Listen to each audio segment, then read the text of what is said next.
সব ছেলের কপালে বাপের করে দেওয়ার আশপেশাদ থাকে না, সবার বাপের ধর সম্পদ থাকে না। আমার মতো মধ্যবিত্ত ঘরের সন্তানদের নিজের ঘর নিজেকেই বানাতে হয়, বাপেরা করে দেয় না। তাই আমাকে বাস্তবতা শিখাতে আসবেন না।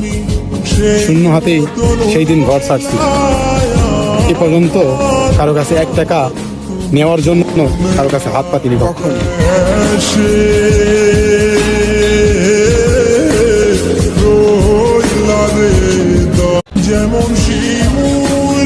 সব ছেলের কপালে বাপের করে দেওয়ার আশপেশাদ থাকে না, সবার বাপের ধর সম্পদ থাকে না। আমার মতো মধ্যবিত্ত ঘরের সন্তানদের নিজের ঘর নিজেকেই বানাতে হয়, বাপেরা করে দেয় না। তাই আমাকে বাস্তবতা শিখাতে আসবেন না। শূন্য হাতেই সেই দিন ঘর ছাড়ছি। এ পর্যন্ত কারো কাছে 1 টাকা নেওয়ার জন্য কারো কাছে হাত পাতিনি কখন।